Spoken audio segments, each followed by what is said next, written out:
Good morning, everyone. Good morning, class. Are you okay? Okay, very good. So today, before we start in our class, may I call Miss Maria to lead the prayer? Amen. Okay, class. Before you sit down, please pick up all the trash and throw it in the trash. Okay, sit down, everyone, and thank you.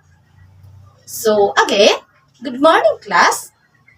So now, before we proceed to our discussion today, I will check first your attendance to see who is absent today and who is there. Just seeing present, ma'am.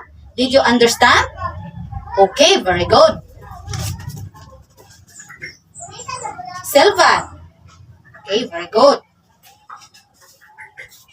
Labeste. Very good. Nicole. Very good. Stella. Very good. Ned. Okay, very good. So now, before we start in our new lesson for today, let's remember the discussion yesterday. Okay, okay, very good. In our discussion yesterday is called about the halogen.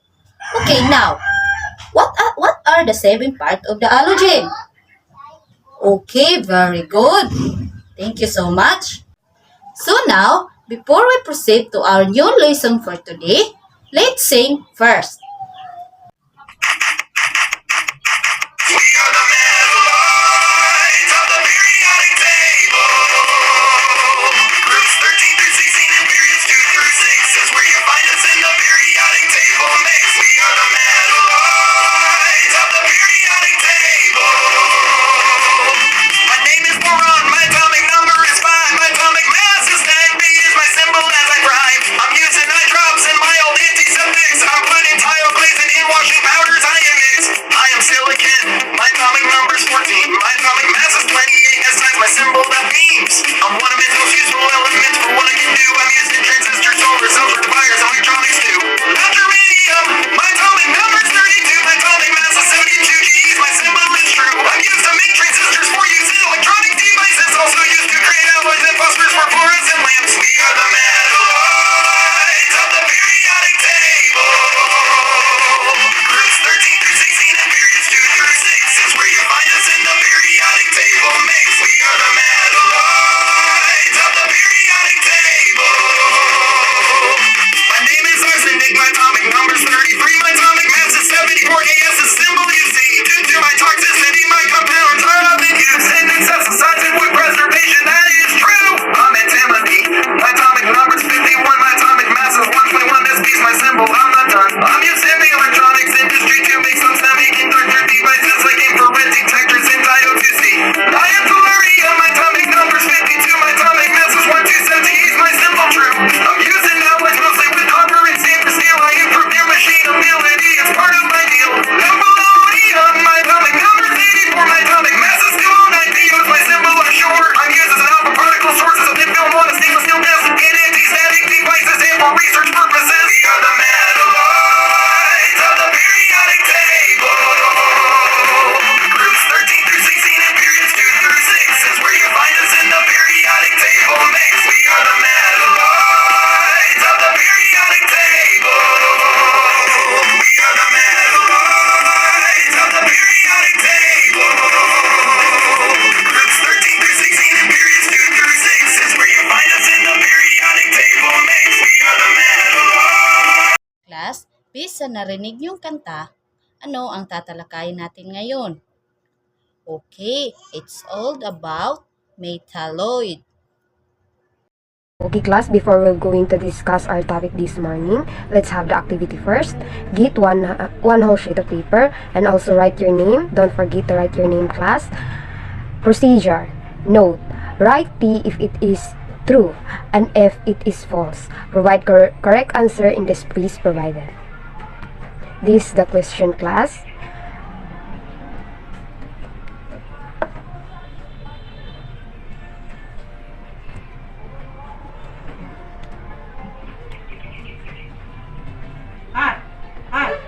Are you done, class? Okay, very good. Please pass your paper in front of your classmate and avoid standing. Before we proceed to the new lesson for today, so I will read the objective first. At the end of the lesson, students should be able to identify the properties of metalloid.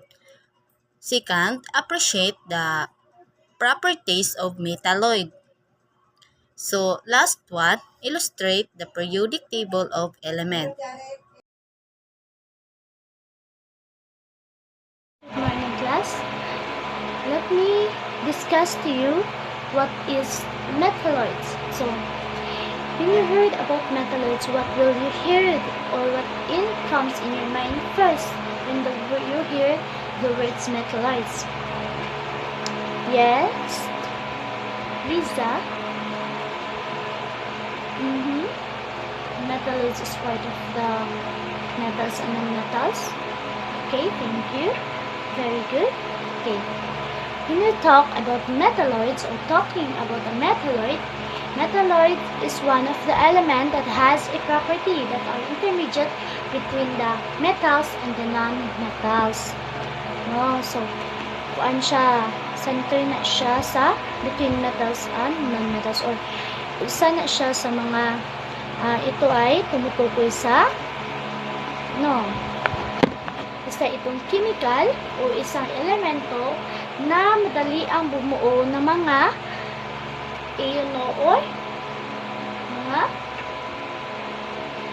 semiconductor. Yun. Ang metalloid ay mayroong katwing metaliko which is yung metals and non-metals. Ang metalloids ay naglalarawan minsan ng mga metal bilang isang lattice ng mga positibong ayono. So, ito ay napapalagiran ng isang ulap ng dekolonisadong mga elektron.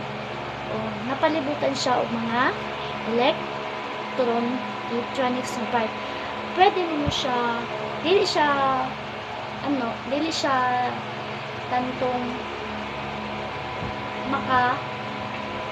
easily maka-capture og heat plus dili. Kaya ang metal probably put or heat it up mas gusto siya mag-consume og heat over sa non-metals. Non-metals isa siya ka shiny nga part sa metals. So,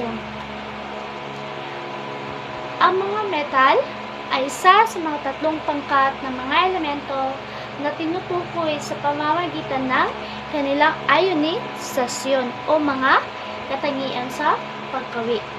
Kasama sa metalloids ang metal at non-metal o metal o hindi metal. So, napapansin niyo ba sa talaang periodiko isang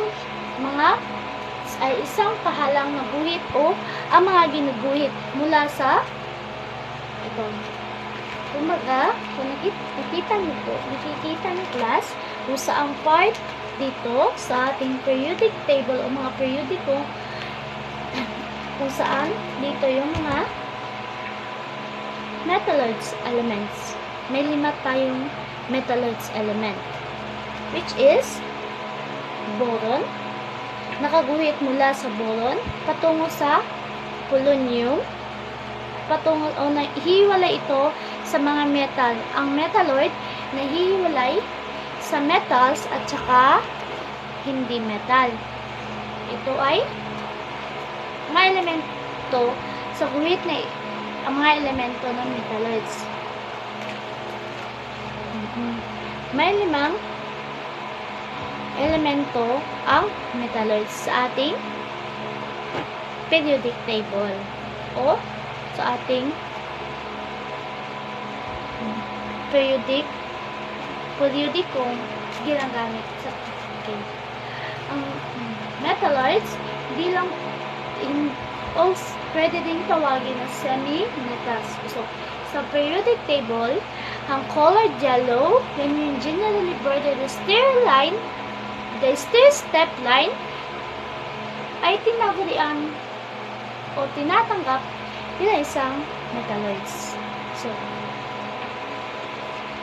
which elements is metalloid? So, 5 or less frequently, so classified as carbon, the aluminum, the selenium, the polonium is cation. Sa ating periodic table natin yan, lahat makikita. At yung limang yan yung bahagi ng ating metalloids. So, ano yung gamit ng metalloids? Ano nga ba yung gamit ng metalloids? Yes, Marlo? Metalloids is a metallic that being appeared. Thank you. So, ang metalloids ay isang metallic appearance or ito yung pinakamatigas and may brittle. No? So, ang metalloids is the unsuitable for structural application sa pure formula. However, when metalloids are added to other elements, so they help to produce alloys, meaning kung yung metalloids ay sasama natin sa metals and sa non-metals, nakaka-produce o may produktong kikita, yun yung alloys or semiconductor with a unique properties na can be obtained through another way.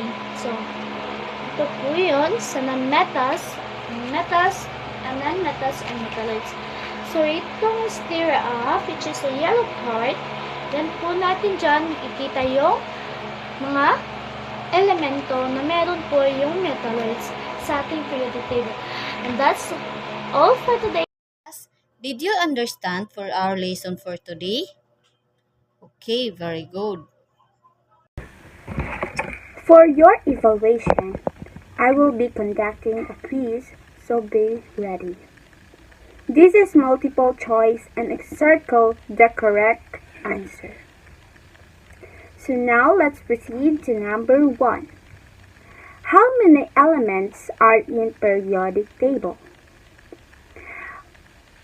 How many elements are in periodic table?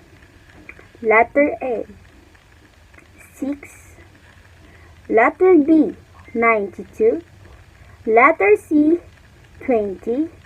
Or letter D, 118.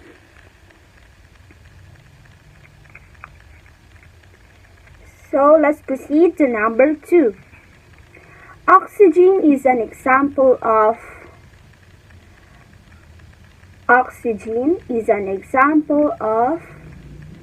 letter A, non-metal, letter B, metals, letter C, metalloids, or letter D, none of the above.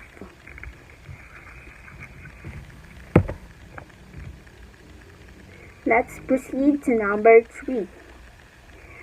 It says that typically hard and shiny. It says that typically hard and shiny. Letter A, bronze. Letter B, boron. Or letter C, alloy. Or letter D, oxygen. Number 4. How many elements are there in metalloids? How many elements are there in metalloids? Letter A, 118. Or letter B, 6. Letter C, 20. Or letter D, 92.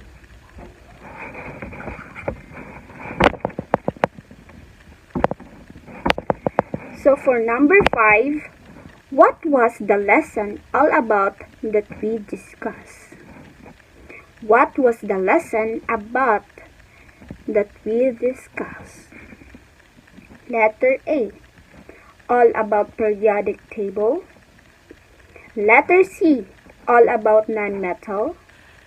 Letter C, all about metalloids. Or letter D, all about metals.